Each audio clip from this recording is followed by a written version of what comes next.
What's up, everybody? This is Chris Surratt bringing you another edition of the Car Concierge Show Weekend Review. On today's show, we're going to tackle a major attack on black jobs and black housing, as it were, and spend the whole show on that. We're going to talk about GM revoking some of its people's ability to work from home. We're going to talk about Ford pushing back on DEI hires again, and we're going to talk about the situation over in Aurora, Colorado, where Venezuelan gangs are pushing minorities out of their apartments. So let's jump right in. First off, we're going to talk about GM. GM has decided a while back that they were going to start to push for people getting back into the workforce and not doing as much work from home, remote work. And it's been a big thing pretty much all over the world, where it was big that remote work was available when COVID was happening. A lot of people were working from home, and it was very astute. People buying homes just for that fact, bigger homes with offices and stuff like that, so they could continue to work from home. And eventually, most people saw how much of a detriment to society that working from home was, because people weren't walking the streets, they weren't going to restaurants and eating lunch, they weren't shopping frugally as they were, because they weren't in the streets. They were at home, they were spending their times at home from the mornings to the evenings, and having less desire to hit the streets, as it were. So it began a major push for most companies to demand that their workers start to come back into the office, and GM is one of those. So let's see what they're talking about on their move to get some of their remote workers back into the office. All right, so we're reading from the Detroit Free Press. GM revokes remote workers' work status for more white-collar workers, orders them into the office. It's written by Jamie Leroux, published on August 30th, 2024. General Motors is revoking the fully remote status of about 100 white-collar workers and will now require them to come into the office at least 3 days a week. For some, the order will require relocating closer to an office, the Free Press has learned. 3 days out of the week is not that bad. I don't know who's tripping about this. The employees impacted by this change include managers. They were notified of the new rule Friday, said two people familiar with the situation who asked not to be identified because they are not authorized to share the information publicly. Damn.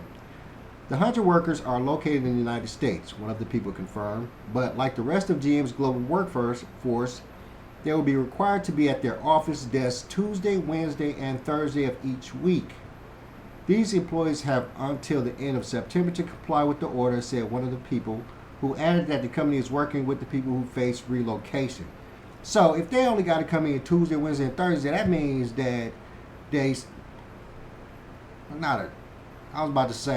technically, that means they have they work 3 days and they're off 4, but technically they're supposed to be working them other 2 days. I'm tripping, but it still seemed like a cool schedule to me.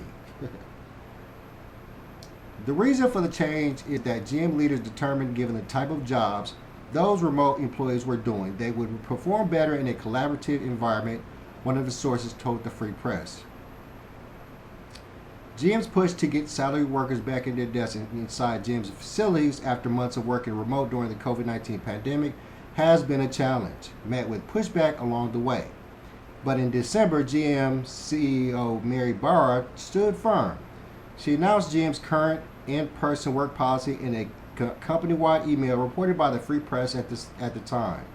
In it, Barra made it clear she wants white-collar workers at their desks inside GM facilities on 3 specific days of each week at a minimum.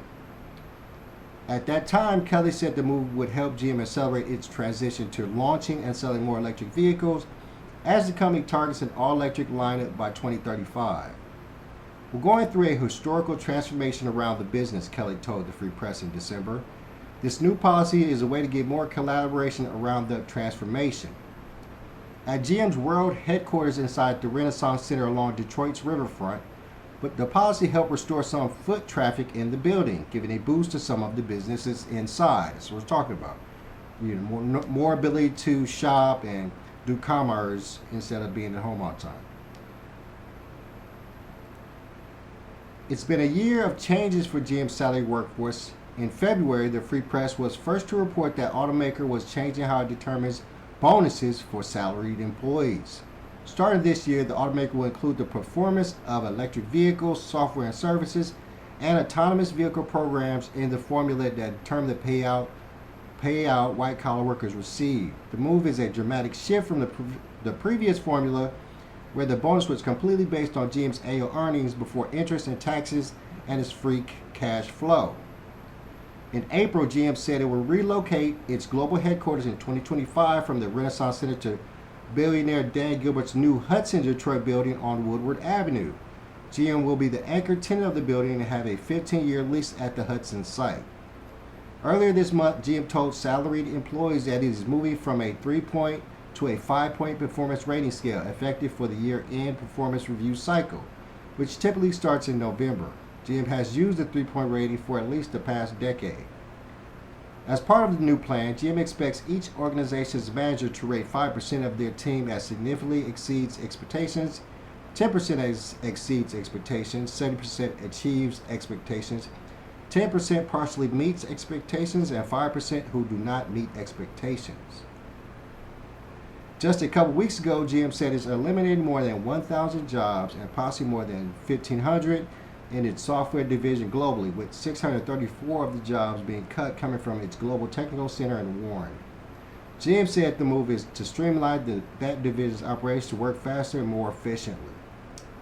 According to GM's annual report, GM had about 76,000 global salary employees, 53,000 in the United States as of the end of 2023. All right. Now, I know you want to ask, Chris, how is this attack on black jobs? And I'm going to say, it's not really an attack on black jobs.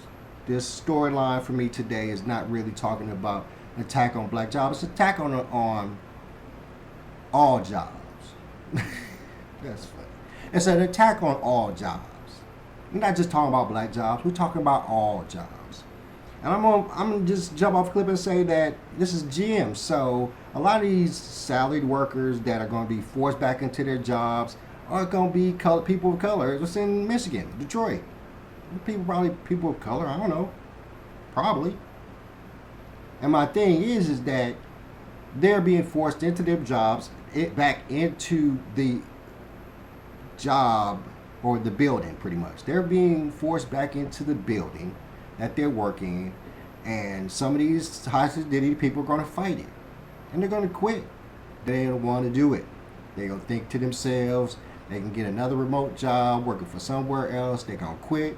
They're going to realize that the jobs really ain't out there, specifically the remote jobs anymore, because they just pretty much, honestly, completely doing away with remote jobs. They really are. And they're going to quit. And this is just all this is another opportunity for GM to cut the workforce. All this is that, hey, y'all got to get back up in here. We need y'all to get back up in here for these reasons, but if you don't want to get back up in here, sayonara, it's cool, we ain't tripping. And that's just another job that we ain't got to take from the top and report because you quit or you just left the job. And they just not going to refill it. Another job loss. That's what I'm talking about. That's what we talk about a lot on this show. Job loss, specifically in the automotive industry. And it's worldwide. It's more than just the automotive industry. It's all over the place. Having an argument with one of my friends about the economy and the job growth, as it were, under Biden and Harris. Come on, man. I've been doing this show for so long. Well, not that long, but long enough that I know that I've seen a lot more job lost than I've seen a lot more job gain. I don't know, man. All right, let's keep going. So, they be getting forced back into the building over in Detroit. But the next movie is Ford. And we talked about this last week, how a lot of places is changing their DEI situation. And with that change, meaning that there's going to be a lot of DE hires or DEI positions that are going to be lost. More job loss, y'all. That's all I'm talking about. Let's check this out. Another major company is announcing plans this week to walk back its commitment to diversity, equity, and inclusion policies. Ford Motor Company is joining the likes of Lowe's in the rollbacks. Ford CEO Jim Farley sent out an internal memo, which was posted to X Wednesday by Robbie Starbuck, who's been outspoken about corporations' DEI initiatives. In the memo, the company said in the last year it has taken a fresh look at their policies and practices related to social issues, and due to the current landscape, says it still remains committed to fostering a safe and inclusive workplace and building a team that leverages diverse perspectives, but will not utilize hiring quotas or tie compensation to the achievement of specific diversity goals. The company says it will also stop participating in the Human Rights Campaign's Corporate Equality Index and various best places to work lists. Ford says, as a company, it will continue to put our effort and resources into taking care of our customers, our team, and our communities versus publicly commenting on the many polarizing issues of the day. Robbie Starbuck is an anti-DEI activist who has called out corporations for hiring workers based on physical characteristics, such as race or sex, rather than their merits. Tractor Supply, Harley-Davidson, and John Deere have also ended their DEI initiatives in recent weeks. For Straight Air News, I'm Lauren Taylor. For more... All right, yeah, we're going to have to do a little bit of research on this Starbucks guy. He's pretty much big on this anti-DEI thing. He seems to be winning a lot. He's been winning a lot. And once again, Chris, what does this have to do with the loss of black jobs? Well, this definitely has to do with the loss of black jobs. DEI, diversity, equity, inclusion. I think it was more about women than it was about people of color, but it was partially about people of color. And what's going to happen is that once they push back on this, that means that positions like there are positions that are specifically created because of the DEI situation, and those jobs are lost, and they're forever lost. They're not, once they get rid of that position, it's lost. There's somebody's going to lose their job, and there's going to be a loss of a job for anybody in the future. And it's sad because, it's based off of a premise of wanting to, make sure everybody has a chance. And that is pretty much just trying to end racism or bias in the world. And I understand it's necessary to an extent, but the problem is that you have to make sure that it's not a detriment to the company. You have to make sure that you're not wasting money to get this done. And a lot of companies were so knee deep or ingrained to the whole idea of the DEI initiatives and the DEI setup, in more of a situation to, like they said, they were getting out of the whole best places to work list. And that's because these DEI hires or having the DEI initiative at your company, it was designed really to, make it stated that to the world that you're a company that works with everybody. It was more about a statement to the world that, hey, we're a DEI company. We love everybody. Everybody can work here. And you shouldn't have to say that. You should just be that. And that's why these companies are all coming back like, man, why are we spending all this money trying to prove to y'all that we're not racist when all we got to do is hire people of color and treat everybody with the same respect and not have to spend all this money, because that's what it is. You really out here hiring people and saying, hey, we're gonna make sure we have this many black people or this many women or this many Spanish people are at this company because we want the world to think that we're a great company, so we'll get more customers in. And the better way to do that is just be a great company and do great business and hire people who show the merit and the ability to work great for your company. And don't get me wrong, racism still exists. I'm not gonna sit here and say it doesn't. I personally am watching a racist situation right now as we speak. So racism still exists, and it's not always black against white racism. There's other sorts of racism, and the thing about racism nowadays is it's disguised as bias. It's disguised as bias. When I believe that the only real racism is when a person has superiority over you or authority over you, as it were.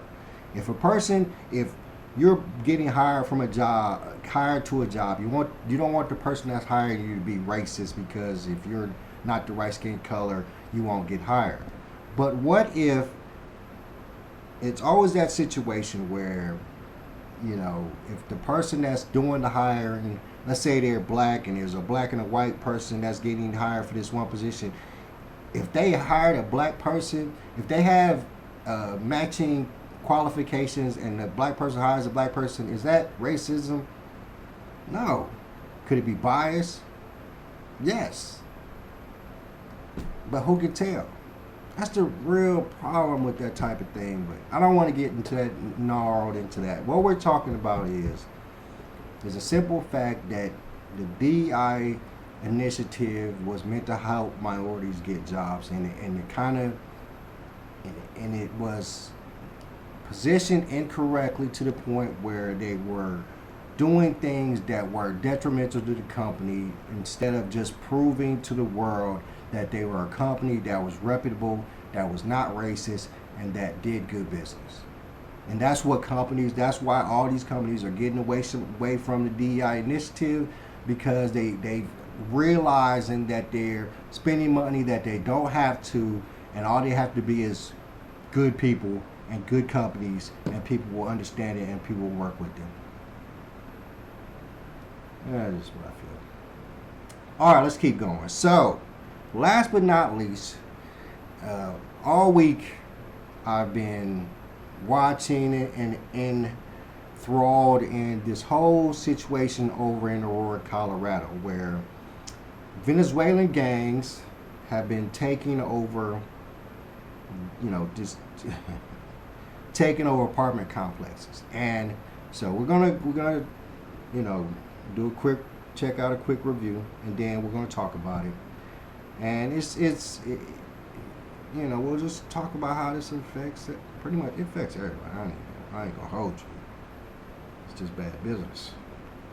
He's concerned that someone is funding these apartment takeovers. Watch this. Somebody put them there, and somebody funded it. Whether it's federal government or not, we're trying to find out who.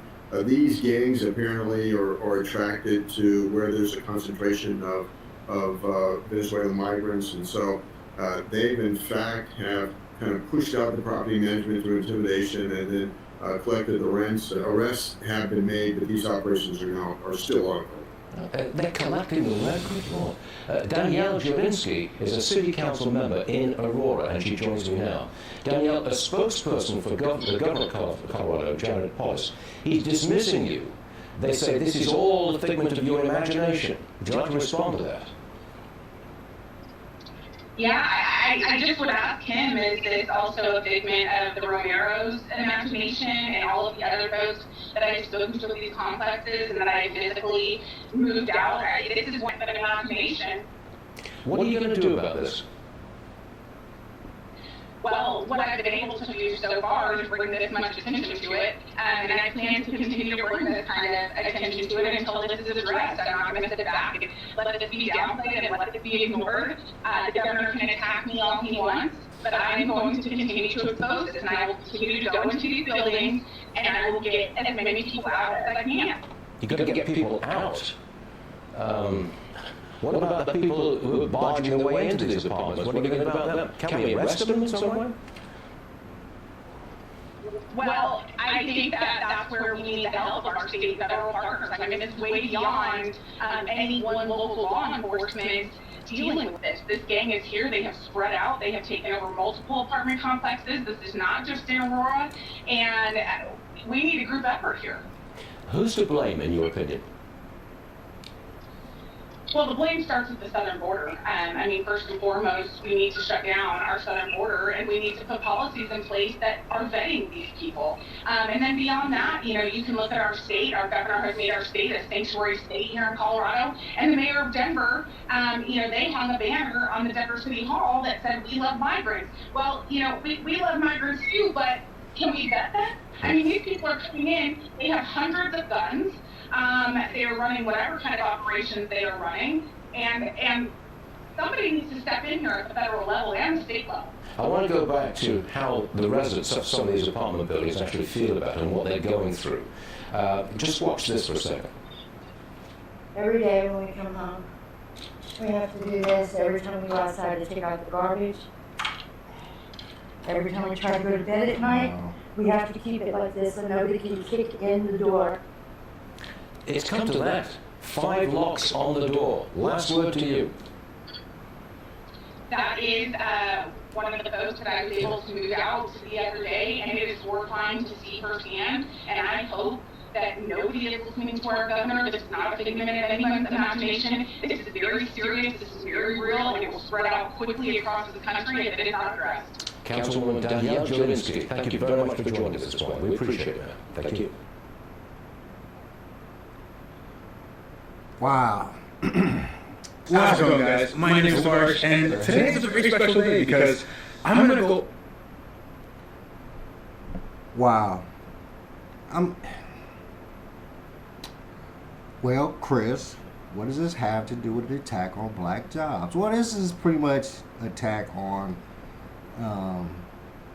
housing of minorities, pretty much. And they said, even in that interview, they said that's a real place where a lot of Venezuelan immigrants were living, but the young lady they had on there who had the 5 locks on the door spoke pretty good English, so I don't know if she was said immigrant that they were speaking of, but what I do know is that these Venezuelan gangs or migrants who are doing this, they ain't doing this in high sedity apartment complexes. They're not doing it in the upscale areas of Aurora, that's for sure.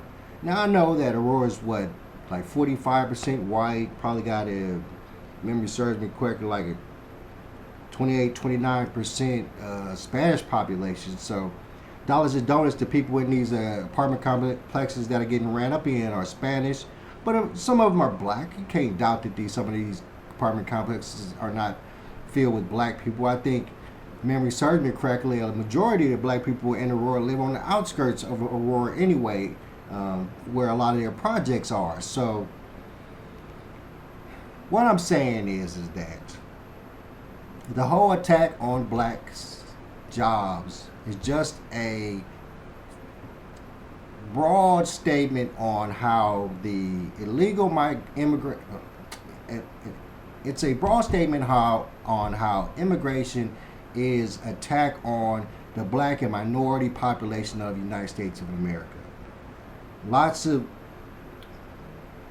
job losses are going to be happening. We've already seen a lot of job losses. We've already seen a lot of people using Venezuelan workers to do jobs at a lot cheaper wages than the average U.S. American, the minority U.S. American. Black, white, Spanish, whatever you want to throw in there. The immigration problem is so major to the point where we're sitting here watching them with the ability to run up into apartment complexes and take them over. Now, it'll be too long of a situation to get in how I just saw a story about how the Venezuelan government is literally emptying out their prisons. It's been proven. It's been proven that they're emptying out their prisons and sending them across the border. And if we don't start some kind of vetting process, we're going to be in a world dominated by immigrants that are criminals, that are taking over apartment complex, committing atrocious crimes on streets, attacking police officers, and still getting the assistance from the government. Financial assistance to live, financial assistance to buy businesses that people work so hard to get themselves. Immigrants are getting checks from the government, just buy them instantly. This, my friends, is an attack on the minority population of the world, and a good percentage of the minority population of the world is black. We have to see that. We have to understand that this immigration problem is so much bigger than what we're looking at. Some of us are using it to our benefit, hiring Venezuelan people to do construction work or do all kinds of other work. Some people are putting it to their benefit. But overall, people are losing jobs. Those jobs that we're paying Venezuelan people pennies to do, other minorities or other construction workers that would get a standard wage are not getting anything.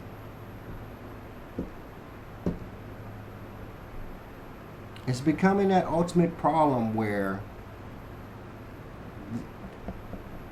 the world is always talking about how there's job growth, and I'm just not seeing it. And if there was job growth, how much of that job growth is going to people that have just crossed over the border? All right, guys, I'm going to get up on out. It's a beautiful sunny day out in California, and I'm going to enjoy it. I hope you enjoy it too. I'm your boy, Chris Surratt, and I'm out. Peace.